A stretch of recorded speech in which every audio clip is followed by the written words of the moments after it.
Ce conseil national est celui qui ordonne la tenue du congrès extraordinaire de la première force politique de l'opposition au Bénin. Ce 10 décembre 2021, l'hôtel Djeko de la commune de Dassazoumé a abrité le conseil national du parti Force Corée pour un Bénin émergent. À ce grand rendez-vous national, les membres de la FCBE ont rehaussé l'image de leur mouvement politique à travers leur présence, ce qui, aux yeux du secrétaire national exécutif et chef de file de l'opposition, est signe de ce que la FCBE demeure le plus grand bloc politique de l'opposition au Bénin.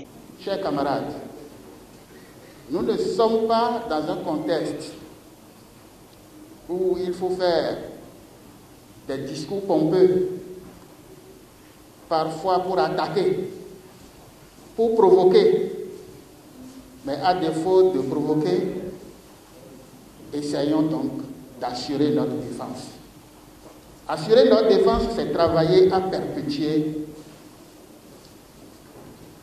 l'existence de notre parti. Parce que c'est de ça qu'il s'agit. Qu'est-ce que nous faisons pour rester dans l'arène politique, nous imposer et accéder au pouvoir? Et donc, à partir de ce moment, tout à l'heure, nous allons vous narrer notre parcours, vous faire comprendre les difficultés que nous avons connues et nos succès. Mais avant de terminer, je voudrais une fois encore vous remercier, chacun d'entre vous, pour tout ce que vous avez pu faire à l'occasion des différentes échéances électorales. Je sais que vous allez revenir là-dessus. Et comme je suis prévoyant, je le dis, vous avez travaillé dans des conditions difficiles et sans moyens. N'empêche, vous nous avez chaque fois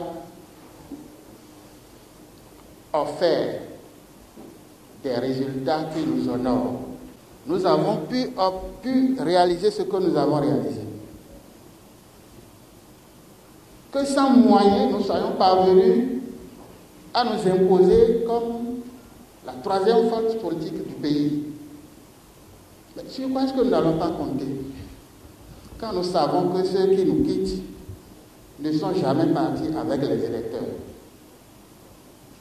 Et que tous ceux que nous voyons sont des gens capables d'aller convaincre, parler aux Béninois et leur faire comprendre que seul FCBE peut donner la chance à la gouvernance dans notre pays. Eh bien, nous ne pouvons que dire que les départs ne nous ébranlent guère. Une communication sur les tests de la loi électorale a été donnée par Alain Adiou, ancien ministre et membre de la FCBE. À propos de la Sénat, aujourd'hui, ça s'appelle Conseil électoral. Il est composé de 5 membres qui sont choisis parmi les personnalités reconnues pour leurs compétences et leur probité. 1 par la majorité parlementaire, un autre par la minorité parlementaire, un par le président de la République, un par le chef de file de l'opposition et un magistrat choisi par ses pairs. Tout cela est suffisamment clair, il ne devait pas poser de problème. Et pourtant, il y a des déséquilibres apparents. La composition de l'organe électoral tel qu'il est déséquilibrée en faveur du pouvoir actuel. Sur les 5, il n'y a qu'un seul qui soit officiellement de l'opposition. Le magistrat, il est relativement neutre, ou devait l'être. Cette dénonciation, de ma part, ne remet pas en cause la qualité personnelle des membres actuels de la Sénat. Il s'agit plutôt d'un déséquilibre structurel et institutionnel qui devra forcément être corrigé très rapidement, en tout cas dans un avenir proche, notamment lorsque les notions conjoncturelles de majorité et de minorité parlementaire céderont à nouveau la place aux notions jadis reconnues plus consensuelles de majorité et d'opposition parlementaire ou de mouvance et d'opposition parlementaire. C'est bien la dernière élection, les dernières législatives 2019 qui nous ont produit ça. Minorité et majorité parlementaire qui n'existaient pas et qui ne devraient pas continuer d'exister. Une autre petite observation que l'on peut faire par rapport à ce déséquilibre touche particulièrement les questions des droits de l'homme. Je vais passer rapidement là-dessus pour aborder un autre élément. L'article 34 du même code, à propos du recrutement des directeurs techniques, le directeur général et les autres directeurs techniques. Durant près de 2 heures d'horloge, les membres de la FCBE ont mené des débats sur la vie et l'avenir de leur famille politique.